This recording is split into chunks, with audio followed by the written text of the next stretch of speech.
Well, they were so fed up, like I was. So, I'm a small business guy who, the previous governor, Martin O'Malley, had raised taxes 43 times in a row. And it had crushed our economy. We had lost 10,000 businesses and 100,000 jobs, and people were fleeing the state in all directions. And it was frustrating to a lot of people, and it was to me as a small business owner. And didn't matter what your party affiliation was. People were leaving, and a Gallup poll came out that said 47% of all Marylanders wanted to leave the state. And that was kind of the straw that broke the camel's back for me.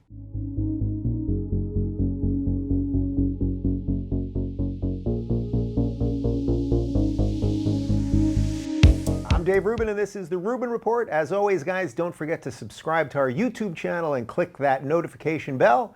And joining me today is the 62nd governor of the great state of Maryland and the author of Still Standing: Surviving Cancer, Riots, a Global Pandemic, and the Toxic Politics That Divide America. Governor Larry Hogan, welcome to the Rubin Report. Well, thank you, Dave. It's really great to be with you. Thanks for having me. My pleasure. That is quite a title of a book. I mean, Yeah. Your title is a book unto itself. Right. Which I thought would be well, you made it all the way through, so I was impressed with that. So thank you. I've become a master of the teleprompter. But actually, I thought that would be an interesting place to start because the book is coming out this week. And you actually made a whole bunch of additions to the book because of what's happening right now. So I thought that might be the right spot for us to kick off here.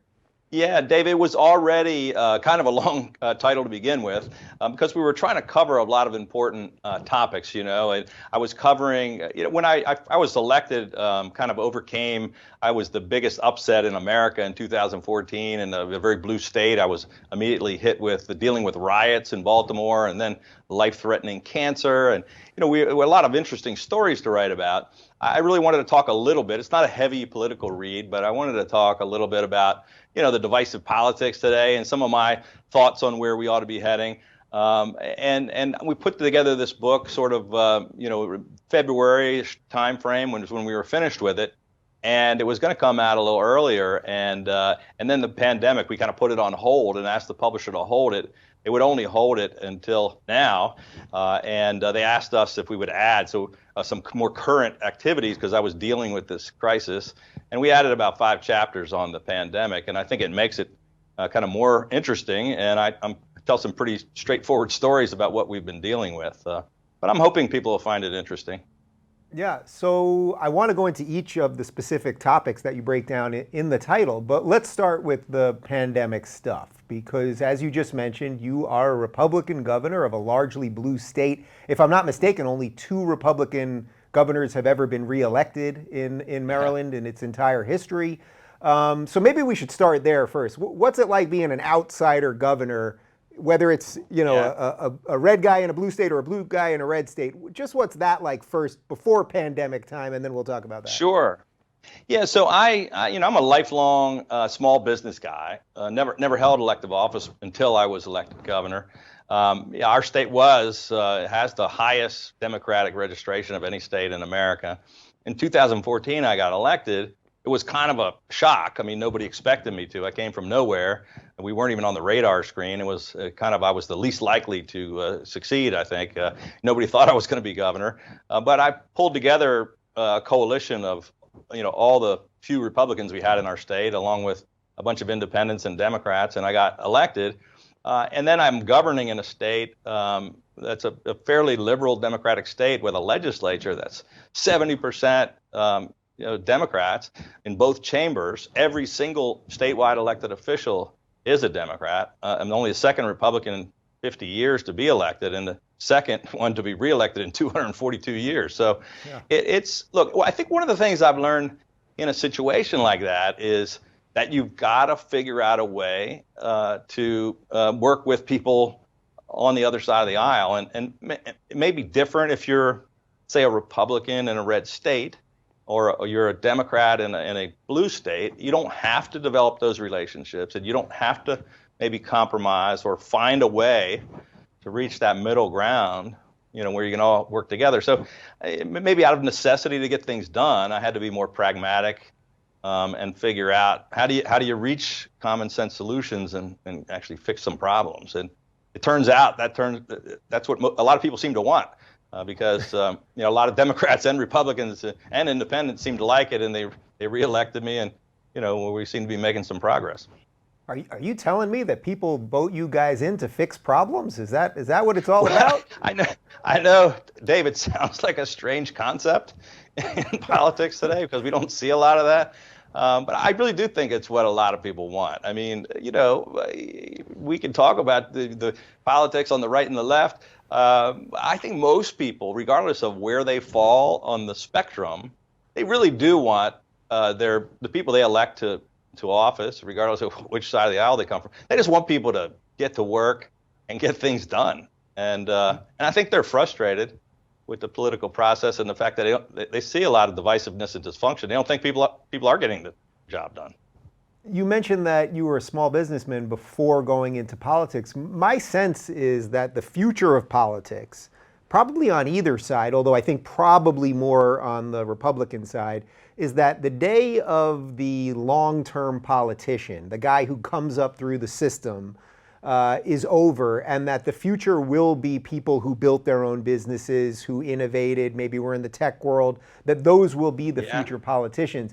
Do you think that gave you a unique way of looking at the world that has been relevant for governing?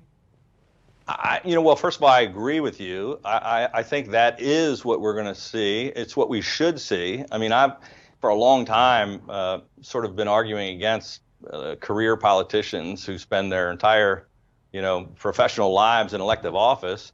And I think it's what the founding fathers originally had in mind, about people just leaving whatever it was they normally did and going in and serving for a while in public service.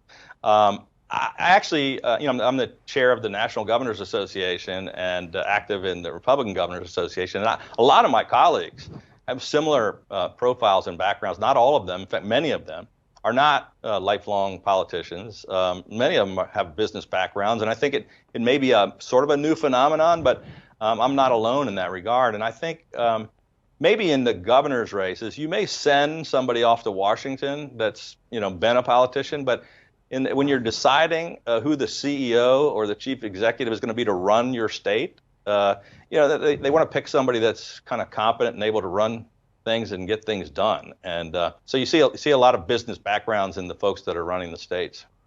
Yeah, and I think it's helped me a lot. I mean, I knew a little bit about government and I knew some stuff about politics, but the business background, my whole career was about trying to bring people together to get things done.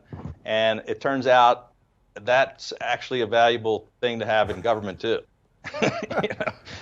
You don't say. Accomplishing stuff and getting strange. Things done. Nobody ever figured that out before. Do you find Maryland to be a particularly unique case these days because of the proximity to Washington, D.C., where so many of the longtime bureaucrats and the people that have just been in the system forever, a ton of them live in Maryland, obviously, and that maybe filters a little bit of what the political life is like there?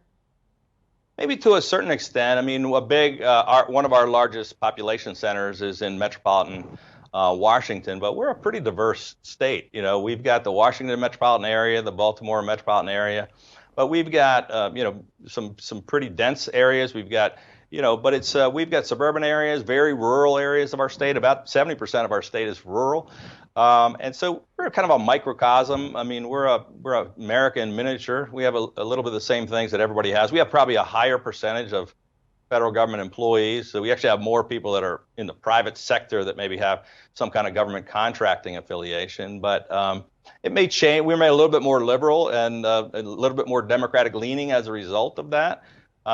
It made it more challenging for me to get elected. But, we've been able to win over some of those folks, which is common sense. What was going on there before you were elected that a blue state would say, let's let this guy in who's not a career politician, who's cobbling together this kind of strange coalition? Well, they were so fed up, like I was. So, I'm a small business guy who, the previous governor, Martin O'Malley, had raised taxes 43 times in a row.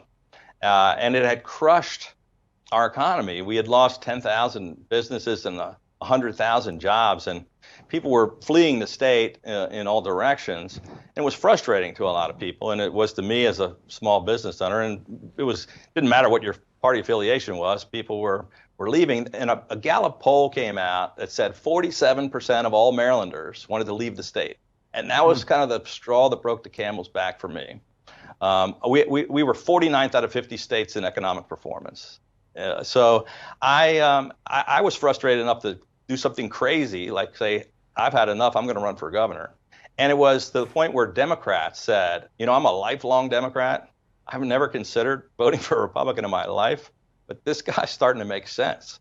And I focused on the economic issues and talked about, we were going to cut taxes and regulations and focus on growing our private sector and trying to put more people back to work. And it's exactly what we did. We had the biggest economic turnaround in America. We had more businesses open and put more people to work than ever before in the history of the state. And we got things done even with our Democratic legislature. If you're looking for more honest and thoughtful conversations about politics instead of nonstop yelling, check out our politics playlist. And if you want to watch full interviews on a variety of topics, watch our full episode playlist all right over here.